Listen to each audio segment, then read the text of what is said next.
let's see. I have links I'm going to share at the end. So we'll figure that out. I think it'll be fine. I was going to share them with you, but I don't think I need to. You can put them in the chat at the end. Yeah.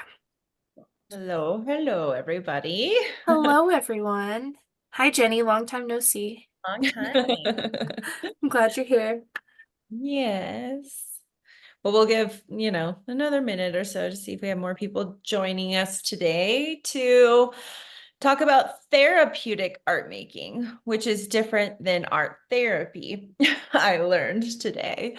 And Rachael uses her art therapy to help people with, mental health and all kinds of stuff. But therapeutic art making is more for your soul, and you can do it anywhere, anyway. But she really focuses on caring for the caretakers. So us, the death doulas, the teachers, the moms, because that's one of the things I think we forget to do is care for ourselves and carve out that time. So she's going to kind of go over that today with us and share her experiences and give you the tools to do this yourself. So welcome, Rachael. Thank you so much. All right. Should we go ahead and get into it now? Okay. All right. Welcome, everyone. I'm so excited to present this today. The title of this is Therapeutic Art Making for the Grieving Soul. So I did incorporate the idea of how therapeutic art making can really be there in times of grief. Okay. And then let's see, my name is Rachael Deegan. I'm a master's level art therapist, and I'm a co-owner of Ignited Soul Integrated Therapies and Ignited Soul Art Therapy, which soon will become one. Okay, so I am working on licensure in Colorado with my LPCC, and then an ATRP is an art therapy license that is nationally recognized. So that's pretty cool. As I said, I am a master's level art therapist. And a little bit about me. This is a picture of me at my favorite rock formation in Garden of the Gods. It's called Siamese Twins. I think nature is magic and healing. My personal therapy space is generally in nature. I also believe mental flexibility, expanding awareness, and creative expression are the spice of life. Mwah. So that's what I'm going to focus on a bit today, are those three areas and how they connect. And then there will be time for questions at the end. If you have them, you can put them in the chat or write them down, but we'll get to that too. Okay, so today we're going to talk about the difference between art therapy, which is what I do in my profession, and what is called art as therapy, but I like to call it therapeutic art making.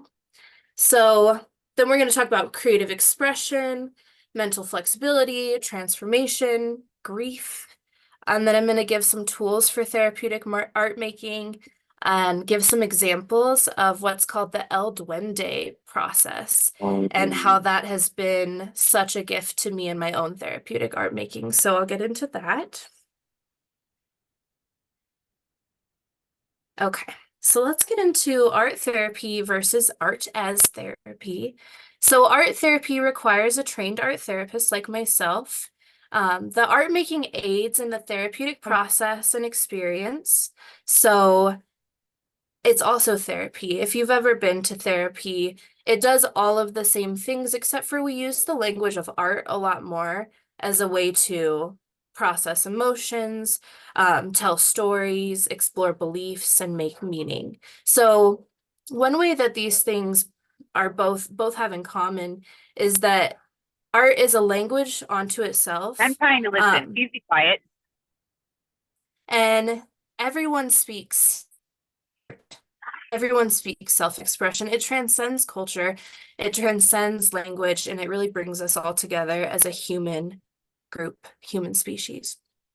Another similarity between art therapy and therapeutic art making is that the making of art is therapeutic in itself. It is very cathartic, allows us to release a lot and to move things through us. So we'll get more into that. Also, with both of these, it focuses more on the process of art making rather than the product.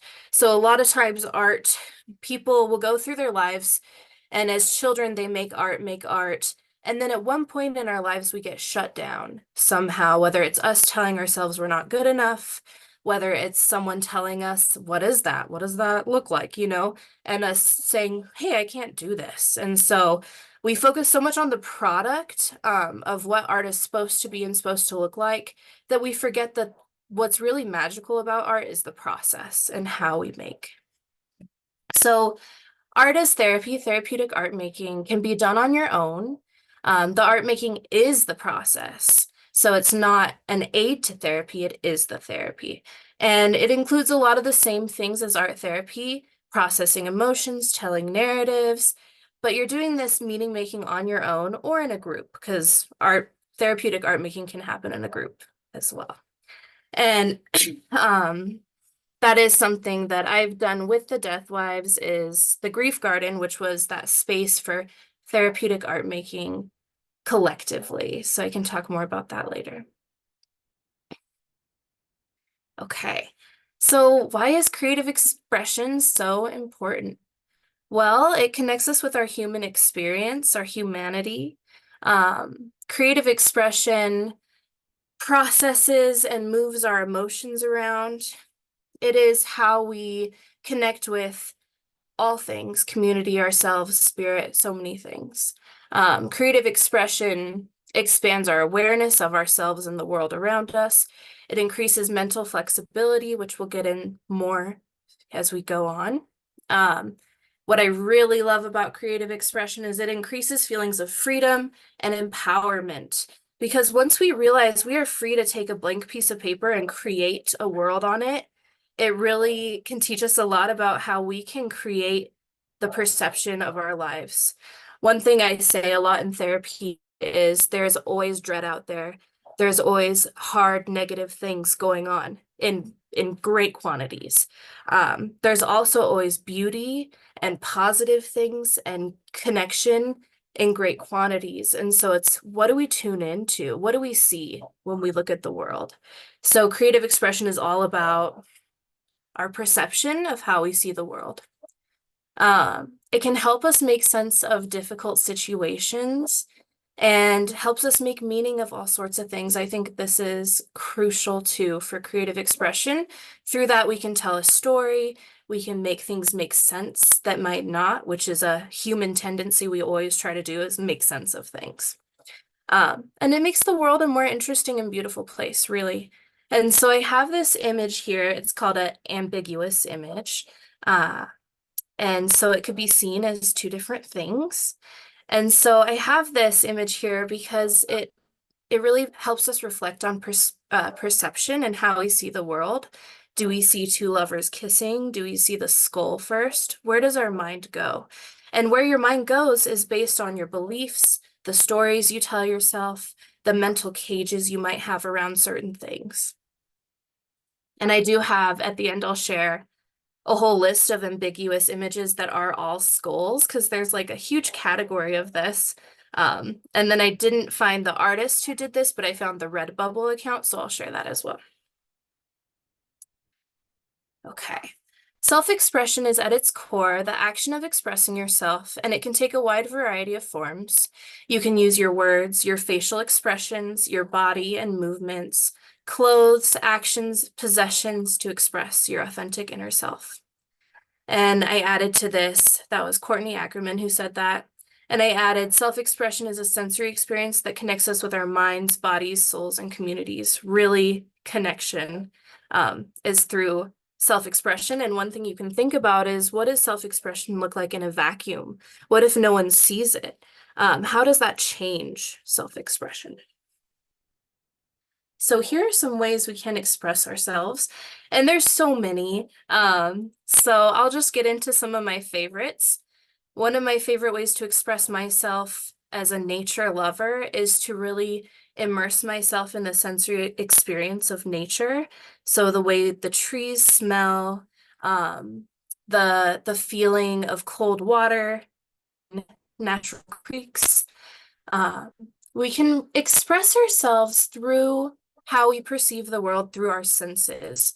So the bottom thing here is immersing yourself in sensory or in experiences through the senses.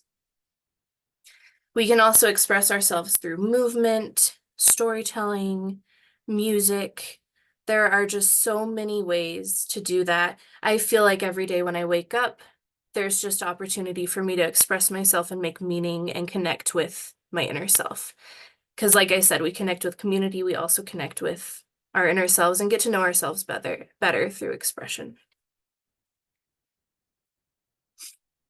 Okay. So mental flexibility, one of the things I do is I work with kids in the art therapy setting. And so explaining mental flexibility to kids, I talk a lot about our bodies being flexible, our ability to manipulate our bodies in different ways, our ability to adapt in different situations. I talk about animals that adapt. There's so many ways to kind of explain this idea of mental flexibility. For me, mental flexibility is our way to imagine ourselves out of the mental cages, which can be cognitive distortions, feeling stuck, limiting beliefs, problems without solutions. It's our way to really use our imagination to change and create our world. So we shape our reality through self-expression, and the way we shape that reality says a lot about our mental flexibility. If we are open to change and adaptable, those are really great skills to have because life throws us change all the time. Mental flexibility combined with self-expression is the best way to transform our realities and really take that power to shape the lives we want to live. And when we create, we are alchemizing, we are transforming reality in front of our own eyes and ears and senses. I think that a lot when I start with a blank canvas and think, wow, this is limitless potential here. What am I going to do with this? It's a transformative process. And as I create and make that art, I'm transforming along with it. Okay. So this all relates to grief in a lot of ways. I think that grief calls for movement, alchemization, transformation, meaning making, and these are all things therapeutic art making offers us. So it's a really amazing tool for grief. The cages of our life exist in our minds. Those cages, like I said, cognitive distortions, limiting beliefs. And I think the keys to those cages exist in our hearts and how we connect this space and this space. And one way we connect to our hearts is through expression. And therapeutic art making helps us process, release, transform, and most importantly, in my opinion, find meaning in our grief. It helps us make sense of it and adapt to this constantly changing world of life and death and the in-between of that. And I really love the imagery of cages in our minds and keys in our hearts. Okay, so now we'll get into some of the tools that I use as an art therapist that can really help you unlock your own creative expression through art. The first one is called the Expressive Therapies Continuum, and this is like the science behind art therapy. It is very cool. So it was created back in 1978 by two art therapists named Sandra Kagan-Graves and Viha Lucebrink. And this model here, this is it, this chart here. It's based on existing models of human development and information processing. So in terms of human development, with the expressive therapies continuum, we all start at the bottom of this continuum. And as our brains form, as we grow up through toddler years and into childhood and adolescence, we kind of go up this scale here. So it starts, and I'll go over these different concepts with kinesthetic and sensory. Kinesthetic is movement. It is all about movement and sometimes I'll get a kiddo in art therapy who just does nothing but move the whole time, can't sit still. And so the other side of this is sensory. Sensory is things that really get you into a mindful state and use your senses.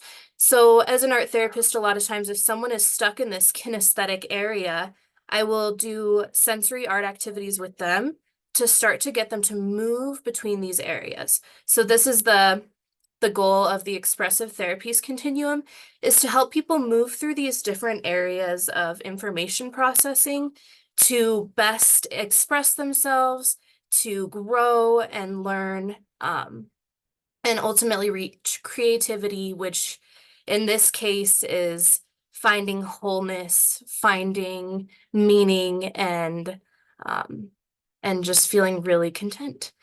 And so it goes from kinesthetic and sensory to perceptual affective level. Perceptual is like planning, thinking, putting things in order, how we get things done. So perceptual in terms of art making can be planning a comic strip, anything that involves planning. So this is a step above in human development, above the kinesthetic and sensory level. And then the affective side, the other side of this, that really means emotional. So this is about emotional processing. And as you can see on here, we have the left, ooh, I gotta switch these around. I'm so sorry, everyone. It's supposed to be the left brain processes are symbolic affect. I'm trying to make sure. No, I did it right. Okay. The right brain processes are this side, symbolic, affective, sensory, and the left brain are more this side, cognitive, perceptual, kinesthetic. And so that's why we want to move around, use both parts of the brain in order to kind of have it all incorporate into our self-expression. So the next level here in our human development is cognitive symbolic. Cognitive is all about thinking, all about being on a high level of making stories. It goes beyond planning things out into this space of finding meaning.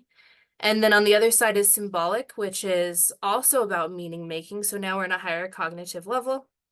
And symbolic is all about making meaning through more visual and less verbal means. And so there is so much information on that. That is just a little bit of how we use expressive therapies continuum. And like I said, we want to try to go from one side to another. We want to go up and down levels. And so I am going to attach some information about how you can use the expressive therapies continuum in your own art making to kind of see what you need, depending on what level you are on this. So I'll share that at the end. And then we'll talk a little bit about materials. So materials in art are called media. I like to use materials in this, but the materials we choose has a lot of meaning and can change our experience in art making. So I'm going to just talk about two categories, but there's a lot more than this. So fluid materials are watercolors, clay, pour paint, paper mache, liquid ink, oil pastels, anything that flows. And they're highly expressive materials.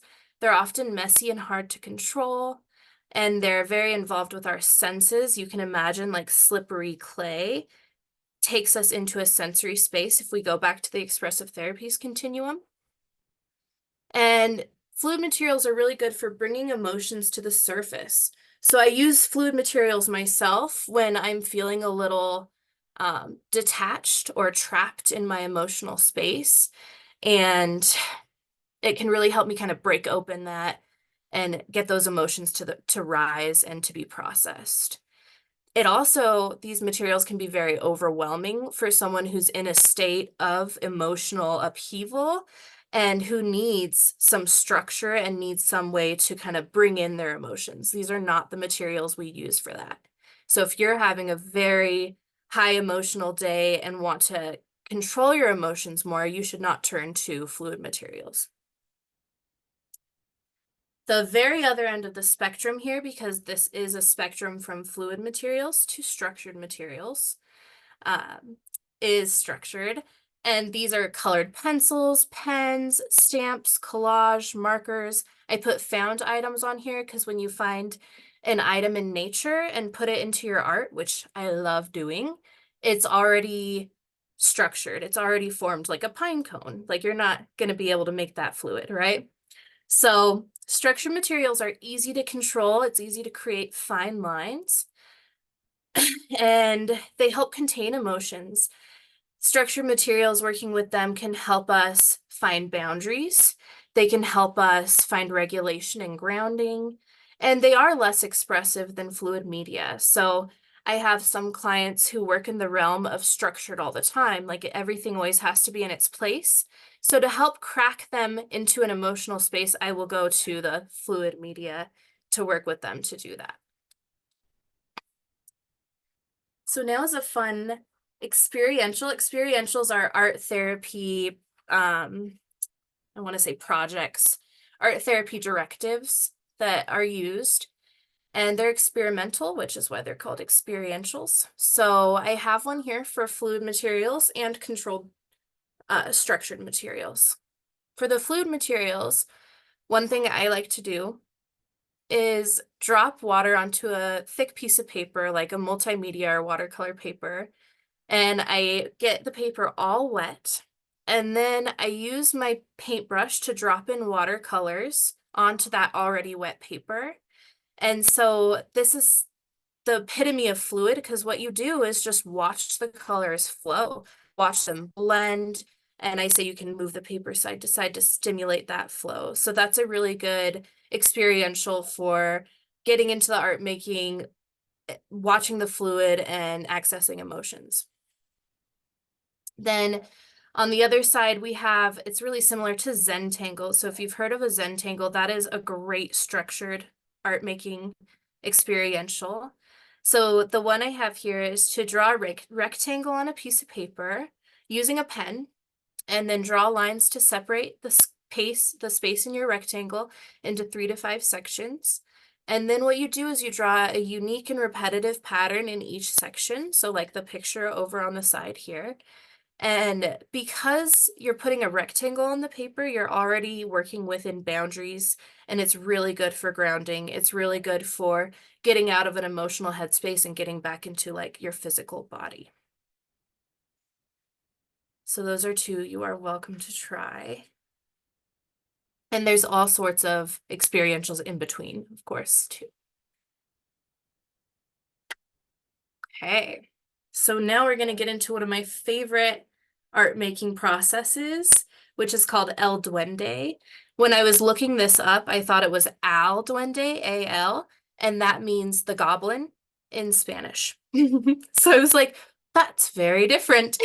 So El Duende is the process of layering media, different materials, onto a single surface over the course of time.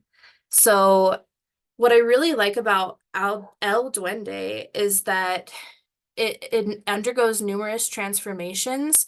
It becomes an unfolding story. And as I wrote here, most of the images you create will get covered up, most of the art you put on there. And so it really gets you into the process of creating for the sake of the process instead of the product and what the image will look like at the end. It's a great tool for self-expression, for processing pain, exploring emotion, or exploring materials. I also put practicing healthy unattachment because a lot of times we might make something or have something and like covet it, like, oh, I don't want to change this. And that's a fixed mindset. So if we talk about mental flexibility here, the practicing healthy unattachment in that everything will come and go in life, right? Life will come and go. I think that can be really powerful. And so all about transformation, all about meaning making. What I find when I do this El Duende process is that it leads me. So sometimes art making, you guide the art making, you know what you want to make and you have an idea. And then other times you just start making and then whatever you create kind of leads you down a path that you might not ever have thought about before. And El Duende definitely leads me down a path that I never thought I'd go down. very excited to share these. So this El Duende example has 7 layers. It was created in a symbolism class in my college, my master's program. So there's a lot of symbolism in here. And it started right here with what is called a bilateral scribble drawing. And that's where you take a mark making thing in each hand, usually a structured one like pen or marker, and you just make shapes. And it's very kinesthetic, you move a lot. And so as you can see here, it does kind of look like a face. That wasn't intentional, but I didn't actually roll with it. But I really love kinesthetic bilateral drawing. It also stimulates the brain in ways that I kind of understand and I'm learning more about. So I'll go ahead and play this video.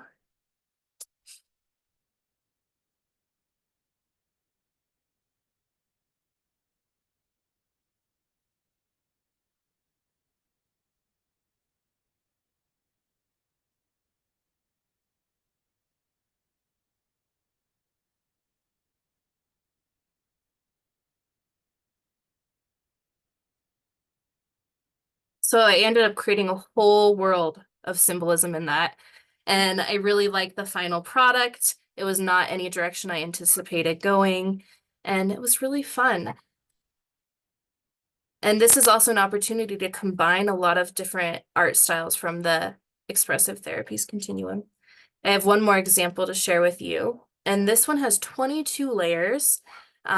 It was done over the entire course of a semester, and so I recommend El Duendes for people going through any growth-related experiences like school or classes to be able to see that growth. Also going through any big transitions and transformations, going through grief, because you get to see your process, and also take layers, pictures of every layer, because if you forget to do that, then it's harder to see the process. So this has 22 layers and goes through all the sections of the expressive therapies continuum. Are there prompts for each layer?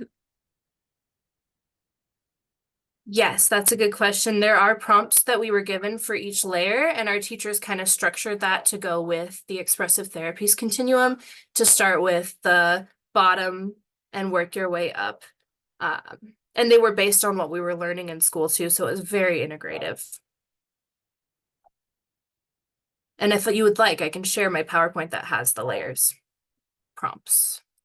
Okay. Oops. No, we gotta watch it all. Okay. Let's press play again. Cool.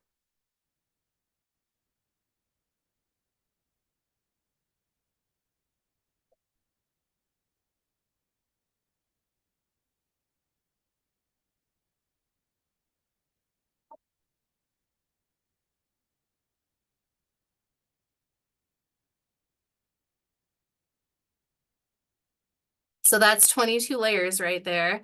As you can see, it's multimedia, which is so fun too, to be able to use collage and paint and markers and ink and all sorts of stuff together in this. Okay.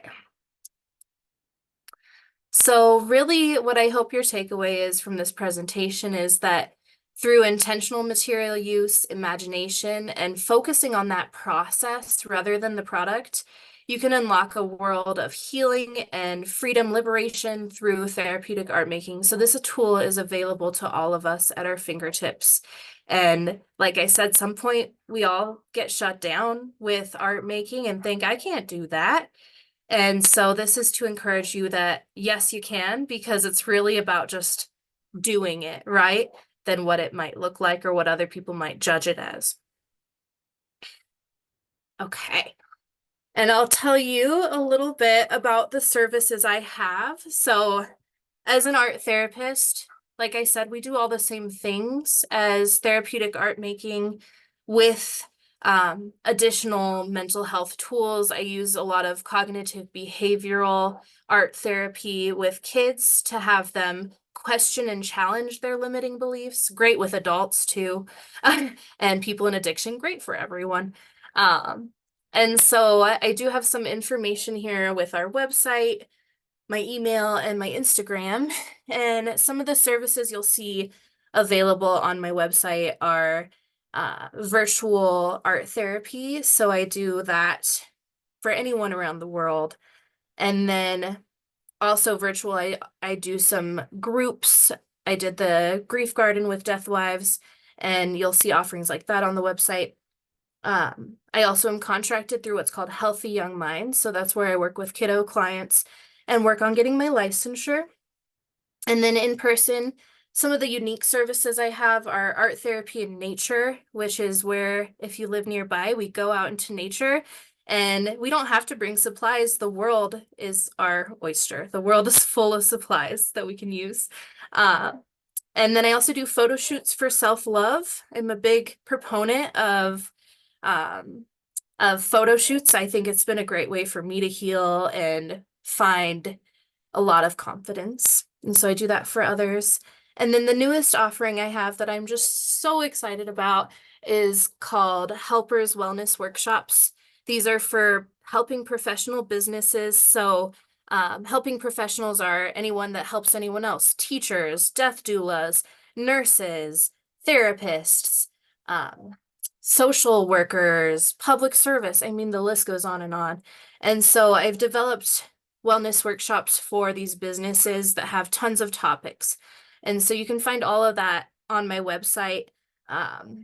And let's see. And ultimately, there's so much you can do for yourself. And there's also great opportunities to ask for help. And I think we all need to do that sometimes. So going to a therapist, going to an art therapist, sometimes that can really be what you need to change what you need to change. So thank you so much for listening today. Thank you, Rachel. I'm sure we have some questions in the group here. Do you want to stop sharing your screen real quick? Actually, I can do that, JK. There we go. Oh, hello, faces. Nice to see you all. I kind of wanted to, before you guys jump in, I kind of wanted to build upon what Jenny had asked. Like, if you were going to give us a prompt of like, okay, for the next, 5 weeks for 5 layers, do something this, and this, what would be something that you think would be a good starting point? Oh, wait, you're still muted. Talking away. Okay. Great question. And I think doing an El Duende for yourself is what I recommend. Take one, usually canvas, because when you put so many layers, the paper can fall apart. And going up the expressive therapies continuum. So I would suggest doing a scribble first, a bilateral scribble, if you're open to that, with things in each hand. When you do that, also cross it over, really get both sides of the brain stimulated. And then I would go from that to a flowy experiential where you can put watercolor down, anything that is fluid media to cover the whole page in some way. So another thing is, covering all of the white and what that experience feels like. And then let's see. Let me get my thing pulled up so I can be a little more thoughtful about this. So if we're working our way up the expressive therapies continuum, we have the kinesthetic with that bilateral scribble. We have sensory with the watercolor flow fluid media. And then it could go into a place of, I love symbols on all levels, but of emotional, affective, like, how does this art make you feel? And I could get a little more specific with that, but I think it would just be, how are you feeling today? Put that on the piece in whatever form you want. And then I like for my own self to move from fluid to more structured as I do more layers on my El Duende. And so then maybe getting into some collage on there, that would be a really good perceptual tool to try, is adding collage elements. And what's cool about this is you'll already have a background at this point. And so it doesn't have to be a collage that covers the whole thing. It can just be little here and there added things. And then we start getting into creating a story. So at this point you have 4 layers. And so then it's like, what is this symbolizing? What story am I telling myself with this piece? And kind of just letting that unfold through a next 2 to 4 layers of artwork using those structured media. And I can write this all out too if needed, but I am going to share a lot of resources in the chat right now too that have a lot more information about the expressive therapies continuum.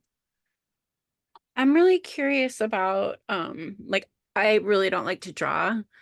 That being asked to draw something will immediately make me freeze up. And I know a lot of people feel that way. So I'm wondering, I like the collage idea for more structured stuff, but I'm curious about making this a more abstract, like how do I encourage bringing in the symbolism and the really deep processing with purely abstract? I think that it is so very possible to put a lot of meaning into abstract. I mean, a whole half of our brains are dedicated to wordless expression. And so I would feel like through color choice, through shape, and remember, this is all about process. And so, and I think it's also interesting to be like, oh, I don't want to draw this thing, right? Like that's one of those shut down things that happens throughout our lives where we're like, oh, I can't draw. And so it's about, what if I drew nothing? What if I use the tool and just put something on there and it doesn't ever have to be anything? With my El Duendes, I did get up to that cognitive, like, ooh, I'm going to put some sort of story here. But the story can just be in the movement. It can just be in the brushstrokes and the color, the form, these kind of elements that it doesn't have to be a particular thing. And I think like 80% of the El Duendes with the 22-layer one did turn out pretty abstract. Cool. Yeah. Thank you. Yeah. Thank you for writing that in the chat too, Lauren. Anybody have Okay. questions? I'm going to go ahead and share a ton of Okay. links. And yes, Tiffany, go ahead. I was just going to say, it was so interesting because I'm like very much an in the box thinker, and I like paths, and I like to go along and make a goal, check the box, keep going. And I've always, like with art, it's hard, like for all the reasons you just said, like you think you can't draw, blah, blah, blah. It's creative. Oh my gosh, that's not really how I think. Even when you were mentioning your project of doing the different layers, and like the first layer gets covered by the second, and how it helps you, like I even like felt like inside, like, oh, you know, like it was just such a weird reaction when you were talking about that. But then looking at your video and seeing the progression, particularly of your second one, was beautiful. It was amazing. And I felt like I got therapy even just from watching you do it. And I can't even imagine what I would do if it was me and I was trying that. And I gave myself the freedom to just go for it, you know, just whatever. So I don't know. It's just really cool. I just wanted to say that. That's just really cool. This is not an avenue that I feel drawn to or that I feel comfortable with, but it's definitely, my curiosity is piqued, and it's like, oh, this could be really nice. Yeah, thank you so much for sharing that and having that perspective that is more structured and making sense and stuff, to be able to challenge yourself to be like, let me make something that is nothing, you know? One of the things I do to break people out of the shell of like, this is what it's supposed to be, is make the ugliest art possible, make it hideous. And then often they're like, man, I really like this. Because it breaks them out of like, what is good and what is aesthetic and what is it supposed to look like. Thank you so much for sharing that. And then let me say before, if there's any more questions, I did put tons of stuff in the chat. The first is my website link, but then it goes into a lot of the resources that are part of this presentation. And then it goes at the very bottom of all of these links into the really cool skull, ambiguous skull art that I just love. And that's super cognitive because you're making something look like two things. So it's hard to do, but I appreciate it as the observer. So But are there any other questions? I have 5 million questions, but I feel like that we should talk later. I just had one more question because now, like, when you showed me all of that, I was like, I never do watercolor ever. Like, I'm always a line drawer my whole life. And I wonder, I'm like, do I just need really, like, do I need to be grounded all the time? Or should I be like testing the waters? Like, what do you, are there certain situations where you would recommend, like, you need to do this art right now? Not right in this very second, but like to support where they're at and why. This is how AI optimizes my schedule.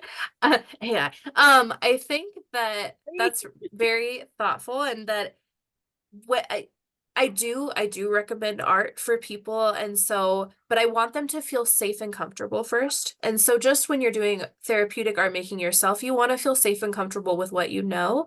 So that would involve that pen and that really structured media. And sometimes it's great to combine them, to do things in pen and then watercolor over it, or vice versa, to start to open yourself up to it. Um, I think sometimes we get stuck in one path, and like, we all can access all of these media and their benefits, but we do want to be mindful to not open a can of worms and then just leave ourselves hanging. Just like I wouldn't go into a therapy space and be like, tell me all your shit. All right, we're done, Like, it has to be more thoughtful, but yeah, I would try. Also, I think you and I did once where we did those like Yeah. printmaking style art, and then you can use your pen after to pull out stuff. And I'll show you an example of that. My journal, one thing I like to do too is in my journals just cover things up as I go, um because it's just always evolving. But this was just some leftover paint, and I smashed it between two papers. And then I was in a session with a client where I felt a little emotionally dysregulated. So I went in with the fine line and traced every single thing on there as I worked with the client to help myself process and find that grounding in that space. So I use it. I use therapeutic art making in therapy sessions for myself as well. Yeah, that's smart. I didn't even think about that. But yeah, baby steps, right? Like, do what you're used to and then take little steps out to start to explore other materials as well. Yeah, good stuff. Jenny, you can ask another question. It's okay. Well, becoming an art therapist has been one of my dreams for a really long time, and another one of my dreams. And lately I've been thinking that I've been looking into non-clinical art therapy and how to bring that into my work, my end of life work and grief work. And I'm curious about your thoughts on that. And I also really want, if I will do it, but I want to be very careful about the therapeutic part, like not crossing the line between non-clinical and therapeutic, since I have not gone through the master's program. Yeah, I really just want to talk to you about that. And a lot more, but I'm just curious because I just can't see myself going through a master's program right now. And I feel like I don't need it, but also there are a lot of clinical things that I just want to be careful with. Yeah.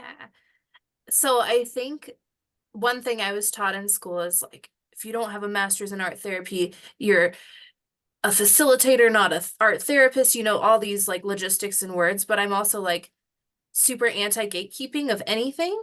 And Right. so I think using art as a therapeutic tool, just like how this was about using therapeutic art making for yourself, you can bring that into a client space. And it's just really about having that awareness and recognizing that these tools are powerful and they can trigger things in people, especially when we get into the sensory stuff. And for people who have gone through different traumas and stuff, clay might not be the best thing to go to. And so it's really just about having that conversation and and using your best awareness, reading the vibes of what's happening Yes. and building time in for that processing, because you can do therapeutic art making with processing with the client, almost like more of that facilitator therapist role. And I think that's, called for when you do kind of introduce someone to this, is having time to process and kind of tie things back up before the time with them is done. Okay, cool. I look forward to talking more with you. Me too. So you can all be art facilitators, right? That's pretty much Totally. what we're saying, and using this for other death doulas. I mean, we always talk about how important it is to have a collective and to lean into each other. And this could be just like a thing that you share within those collectives of, hey, this is something I learned about today. I did it while we were while we were talking. Nice. Got my 2 pens because I was like, this is interesting. This is actually really good for integration too, Erin. Mhm. Like as I was Yes. doing this, I was like, That's oh, what I was thinking as she was saying it. Yes, yes. yeah. Like another form of EMDR, yeah. Totally. Yeah. Anything that involves bilateral movement is going to help your brain to create those patterns and connections and really process things differently. And like the reason we're called Ignited Soul Integrated Therapies is because none of this exists in a vacuum. And just like with any big transformational experience, you have to integrate that into your life through mind, body, soul, through community, through movement. I mean, there's so many ways to integrate it. And we're very complex. And so it also speaks to the fact that there's so many intersections, there's so many things going on. We try to make sense of things, and a lot of times the Western medical model is like naming things and like, oh, that's it. Okay, we named it, to try to make sense of it. But it can be very limiting, which is where the mental flexibility comes in of like, there is not just one way and there's not just one reason. Mhm. What's that poem that I love? I'll meet you there, the field, the beyond. There's no right or wrong. What's Oh, I that? love that. We should share that. Read it. Do you want me to find it? Past ideas of right doing and wrongdoing, there is a field. I'll meet you there. I feel like I'm missing a stanza in the middle, maybe. Yeah, hold on. I'm getting it up here. All right. I Yes. think this is also where art is powerful, is the world is not black and white, and the world is not good and bad and right and wrong. And through all of the color and texture of these materials, we can really express that in ways that words are kind of limited in. Yes. Okay, I'm adding it to the chat now. This is the full poem, but what we referenced was the very first line. Oh, I gotta put Rumi. Yes, It's a good one. it is. And all about that mental flexibility, being open to the beauty of the world.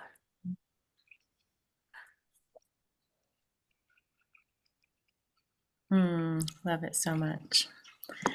Mhm. Any So- other thoughts or questions? Sorry, Lauren. No, I was just gonna say everyone should do this bilateral thing because I just did it too. it really, I wasn't even, I don't know, it almost feels like it was just kind of clearing cobwebs. Like it was like a good starting point of like, oh, okay, like choo choo choo choo.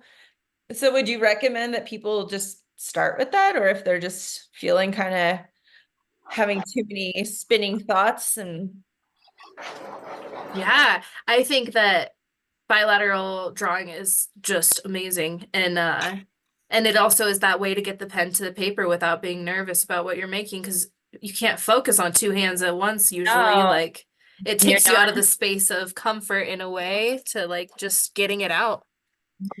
So that first part, Rachel, we're just kind of scribbling, right? Like not trying to draw the same thing with both hands. Right. No. And I mean, I'm trying to see if I think it might be in my other journal. You can get to a point where you start drawing images using both. Because I have like this cat that's very cute that I drew with both hands. But Oh, this is after a lot of, you know, a lot of experimenting with this. And the blue in this case is my left hand, my non-dominant Oh, I see. hand. Cool. yeah, Yeah. I see. And you drew them at So the same time? I did, and that's just like really fun, but I had to build up to a place where I was like, this is what I want to do, because I'm normally trying to do it bilateral. right now. Yeah. And also, what a great way to challenge ourselves, right? Like, this is a safe way to just, you know, really explore our limits and work our way past them. So, Cool. Well, any other questions before we let Rachel go? I learned things and she's my best friend, so that's really nice. yeah, I'm not normally like, let's talk about the ETC, Lauren. Oh, no, not normally. But we do art sometimes. And I will say too, like, if you have children who are anxious, if you have, you know, you don't have to just use this for yourself, because I think about JoJo and stuff of just using these little skills to kind of bring us back into ourselves, especially for me, like I said, that pen and like shapes and lines has always been the thing that makes me just back in. And so if you have, what do we call it, the monkey mind or whatever, or if you have that going on, that brought me right back in. And then maybe right before I feel like writing or doing something artistic, I can do the pen to make me feel it and then go over it with the watercolor, which I think is brilliant because I'm bringing Yeah. myself into that space. Yeah. So You're really, really exploring those comfort zones and expanding them. And that's a great point too, Lauren, that art is like amazing for people um who verbal stuff just isn't it for them, you know? So people on the spectrum, people with severe trauma, like if they cannot verbalize, they can still art and find a lot of meaning in it. yeah, I can see how we can use this in so many different parts, but caring for ourselves, caring for that caretaker, our cup has to be full before we can start filling anyone else's. So I think that you gave us a lot of good tools and look forward to some future grief garden with you. So we'll have more sessions with Rachel with our Deathfolx here in the future. We'll let you know the date soon, but until then, thank you, Rachel. Thank Thank you you. both so much. It was a pleasure to talk with you all today. Thank you, Rachel. Bye. Thank you. All right. Bye.